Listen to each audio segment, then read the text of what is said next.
जय हिंद साथियों। आगामी लेखपाल और यूपीपी भर्ती परीक्षा के लिए जीके प्रैक्टिस सेट के चौथे एपिसोड में आपका फिर से एक बार स्वागत है। यदि आपने 3 प्रैक्टिस सेट नहीं देखा है और हिंदी का प्रैक्टिस सेट नहीं देखा है तो देरी किस बात का है, अभी जाएं, वीडियो के नीचे डिस्क्रिप्शन में उसका लिंक है और उसे जरूर देखिए। तो चलिए आज का क्वेश्चन स्टार्ट करते हैं। पहला क्वेश्चन क्या कहा, ध्यान दीजिएगा। इन्होंने कहा है कि मानव शरीर में यूरिया की अधिकतम मात्रा किसमें पाई जाती है। मानव शरीर में यूरिया की अधिकतम मात्रा किसमें पाई जाती है। तो ध्यान देना, ये किसमें पाया जाता है, मूत्र में। ठीक है, तो मानव शरीर में यूरिया की अधिकतम मात्रा मूत्र में पाई जाती है। मानव मूत्र में सर्वाधिक लगभग 95% तक जल होता है और लगभग 9.0 से 9.5 ग्राम प्रति लीटर तक यूरिया पाई जाती है। ठीक है, कितना, लगभग 9 से 9.5 ग्राम प्रति लीटर तक यूरिया पाई जाती है। तो एक नंबर का आपका कौन सा हो जाएगा, सी वाला बिल्कुल सही हो जाएगा। चलिए 2 नंबर क्वेश्चन की बात करते हैं। उन्होंने क्या कहा, ध्यान देना। केसर का सर्वाधिक उत्पादक राज्य है। केसर का सर्वाधिक उत्पादक राज्य कौन सा है। तो याद रखिएगा, केसर का जो सबसे अधिक उत्पादन करने वाला राज्य है वो आपका है जम्मू कश्मीर है। ठीक है, याद रखिएगा, भारत में केसर का सर्वाधिक उत्पादन जम्मू कश्मीर राज्य में होता है। केसर दुनिया का सर्वाधिक महंगा मसाला है। केसर क्रोक्स सैटिवस, ध्यान देना, केसर क्रोक्स सैटिवस नामक पौधे के पुष्प की वर्तिका से प्राप्त होता है। ठीक है, तो दूसरा का आपका हो जाएगा बी वाला सही हो जाएगा। कहाँ पे, जम्मू कश्मीर। ठीक है, चलिए हम लोग क्वेश्चन नंबर 3 की बात करते हैं। इन्होंने क्या कहा, ध्यान देना।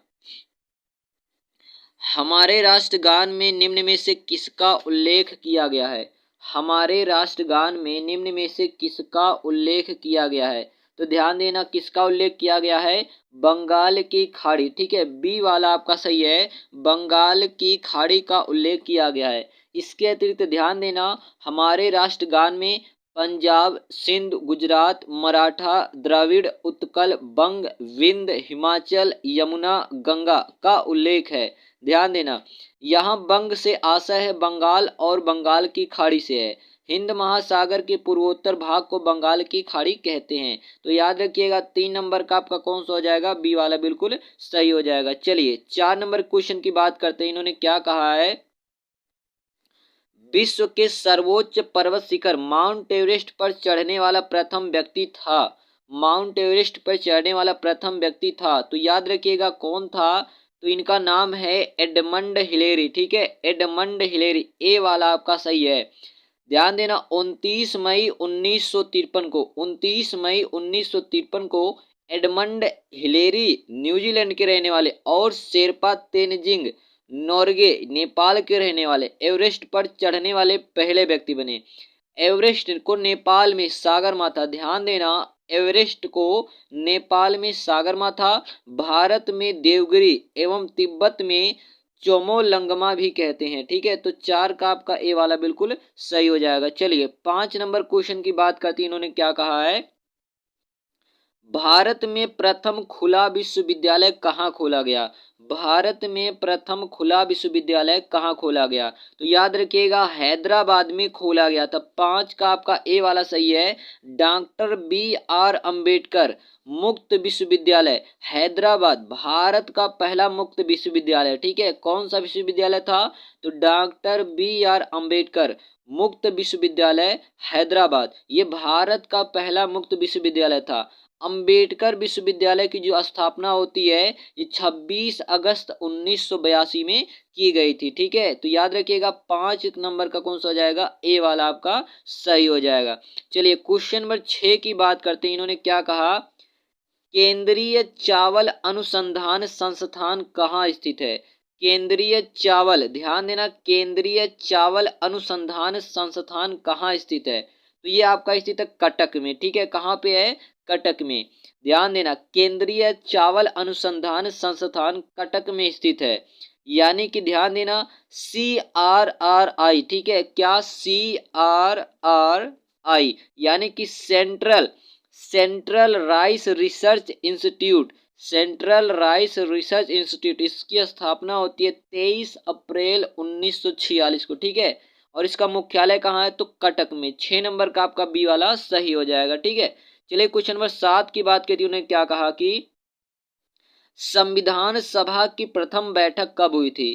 तो याद रखिएगा, संविधान सभा की पहली बैठक हुई थी 9 दिसंबर 1946 को। ठीक है, 9 दिसंबर 1946 को। और इसके अस्थायी अध्यक्ष, ध्यान देना, सच्चिदानंद सिन्हा को बनाया गया। इसके बाद 11 दिसंबर 1946 को दूसरी बैठक हुई और जिसके अस्थायी अध्यक्ष, ध्यान देना, डॉक्टर राजेंद्र प्रसाद को बनाया गया था। तो 7 का आपका कौन सा हो जाएगा? ए वाला बिल्कुल सही हो जाएगा। चलिए 8 नंबर क्वेश्चन की बात करें, उन्होंने क्या कहा है, अलीगढ़ आंदोलन किसने चलाया था?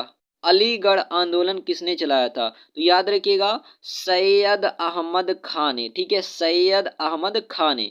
तो अलीगढ़ आंदोलन सर सैयद अहमद खान ने चलाया था।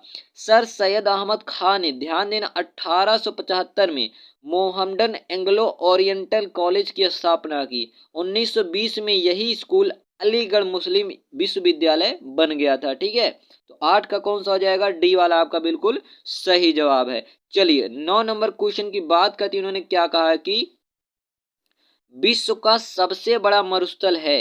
विश्व का सबसे बड़ा मरुस्थल है, तो याद रखिएगा कौन सा है? सहारा मरुस्थल। ठीक है, कौन सा हो जाएगा आपका? सहारा मरुस्थल विश्व का सबसे बड़ा मरुस्थल है। ठीक है, जो कि कहाँ पड़ता है? तो आपका याद रखिएगा अफ्रीका में। ठीक है, चलिए 9 के बाद बात करते हैं क्वेश्चन नंबर 10 की। तो 10 में इन्होंने क्या कहा कि उत्तर प्रदेश में कुंभ मेले का आयोजन किस स्थान पर होता है? तो याद रखिएगा कहाँ पे होता है? प्रयागराज में। ठीक है, उत्तर प्रदेश में कुंभ मेले का आयोजन प्रयागराज में होता है। ठीक है, तो ध्यान दीजिएगा, यहाँ पे गंगा, यमुना और सरस्वती के संगम पर बसा एक प्रसिद्ध पौराणिक स्थल है। ठीक है, प्रयाग जो है, जिसको वर्तमान में प्रयागराज के नाम से जाना जाता है, यहाँ पे गंगा, यमुना और सरस्वती के संगम का एक प्रसिद्ध पौराणिक स्थल है। तो 10 का आपका हो जाएगा बी वाला सही हो जाएगा। चलिए क्वेश्चन नंबर 11 की बात करें, जिन्होंने क्या कहा कि लोहे पर जंग लगना, ध्यान देना, इन्होंने क्या कहा कि लोहे में जंग लगने से बना पदार्थ है। लोहे में जंग लगने से बना पदार्थ है, तो याद रखिएगा यहाँ पे फेरिक एवं फेरस ऑक्साइड का मिश्रण। सी वाला आपका सही है, फेरिक एवं फेरस ऑक्साइड का मिश्रण। ध्यान दीजिएगा, लोहे में जंग ऑक्सीकरण के कारण लगती है। जंग फेरिक एवं फेरस ऑक्साइड का मिश्रण होता है। जंग लगने की क्रिया को धातुओं का संक्षारण कहते हैं। ठीक है, तो 11 का आपका कौन सा हो जाएगा? सी वाला हो जाएगा। चलिए, और जंग लगने से जो उसका भार होता है, ठीक है, वो क्या होता है? बढ़ जाता है। ठीक है, चलिए तो 11 का आपका कौन सा हो जाएगा? सी वाला। चलिए क्वेश्चन नंबर 12 की बात करते हैं, इन्होंने क्या कहा, ध्यान देना, बहुत ही इंपॉर्टेंट क्वेश्चन है। स्त्रियों की ध्वनि पतली होती है क्योंकि? ध्यान देना, स्त्रियों की ध्वनि पतली होती है क्योंकि स्त्रियों की ध्वनि का तारत्व अधिक होता है। ठीक है, स्त्रियों की ध्वनि का तारत्व क्या होता है? अधिक होता है। तो 12 का आपका हो जाएगा ए वाला। तारत्व क्या होता है? तारत्व वह गुण होता है जो ध्वनि के पतले अथवा मोटेपन का गुण बताती है। ठीक है, तो ध्यान देना, जो ध्वनि के पतले अथवा मोटेपन का आभास कराती है तारत्व के कारण। ध्यान देना, ध्वनि का जितना क्या होगा, तारत्व ज्यादा होगा, उतना ही ध्वनि क्या होगी? पतली होगी। तो 12 का हो जाएगा ए वाला आपका सही हो जाएगा। चलिए इसके अतिरिक्त ध्यान देना, स्त्रियों की जो ध्वनि का तारत्व अधिक होने के कारण स्त्रियों की ध्वनि क्या होती है? पतली होती है। ठीक है, तारत्व अधिक होने के कारण स्त्रियों की ध्वनि क्या होती है? पतली होती है। मानव स्वर विज्ञान को, ध्यान देना, मानव स्वर विज्ञान को फोनोलॉजी कहते हैं। क्या कहते हैं? फोनोलॉजी। तो 12 का ए वाला याद रखिएगा। चलिए क्वेश्चन नंबर 13 की बात करें, उन्होंने क्या कहा, ध्यान देना, ट्राइसेम। ठीक है, इन्होंने क्या कहा है? ट्राइसेम कार्यक्रम निम्न में से किससे संबंधित है? ट्राइसेम कार्यक्रम निम्नलिखित में से किससे संबंधित है? तो याद रखिएगा, ये स्वरोजगार हेतु ग्रामीण युवकों से। ठीक है, स्वरोजगार हेतु ग्रामीण युवकों से। ध्यान देना, ट्राइसेम का उद्देश्य स्वरोजगार हेतु ग्रामीण युवकों को प्राथमिक तकनीकी एवं उद्यमशीलता का प्रशिक्षण प्रदान करना है। 18 से 35 वर्ष के ग्रामीणों को प्रशिक्षित करना ट्राइसेम का लक्ष्य है, जिसमें 50% महिलाएं भी भागीदारी होंगी। चलिए तो यहाँ पे 13 का हो जाएगा आपका बी वाला बिल्कुल सही जवाब है। चलिए क्वेश्चन नंबर 14 की बात करिए, उन्होंने क्या कहा, ध्यान देना।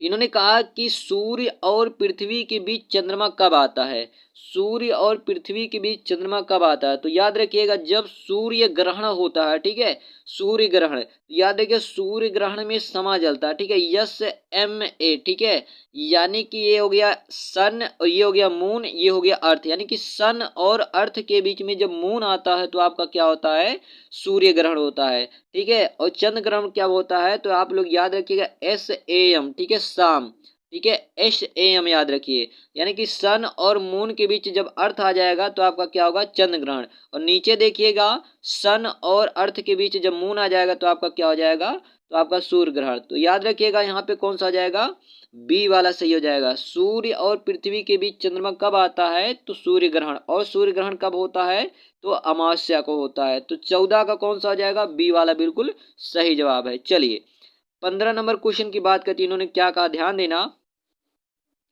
निम्न में से रवि की फसल कौन सी है, निम्न में से रवि की फसल कौन सी है, ध्यान देना। रवि की फसलों की बात करें तो ये इसकी जो बुवाई के समय कम तापमान और पकते समय शुष्क एवं गर्म वातावरण की आवश्यकता होती है। बात करें अगर इनकी, तो ध्यान देना अक्टूबर नवंबर में, ध्यान देना अक्टूबर नवंबर में इनकी बुवाई होती है और मार्च अप्रैल में इनकी कटाई होती है। रबी की फसलों में बात करें तो प्रमुख जो आती हैं आलू, गेहूं, जौ, सरसों, चना, राई, मटर, ठीक है। तो 15 का आपका कौन सा हो जाएगा, डी वाला बिल्कुल सही हो जाएगा, ठीक है, कौन सा, डी वाला आपका सही हो जाएगा। तो चलिए यहाँ पे आपका 15 क्वेश्चन जो कि मोस्ट इंपॉर्टेंट था, याद रखिएगा ये बहुत इंपॉर्टेंट क्वेश्चन था, यहाँ पे कंप्लीट होता है। तो आई होप आपको वीडियो पसंद आया होगा। वीडियो पसंद आए तो वीडियो को लाइक करना और चैनल को सब्सक्राइब करना ना भूलें। धन्यवाद, मिलते हैं अगले वीडियो में। स्वस्थ रहें, स्वच्छ रहें।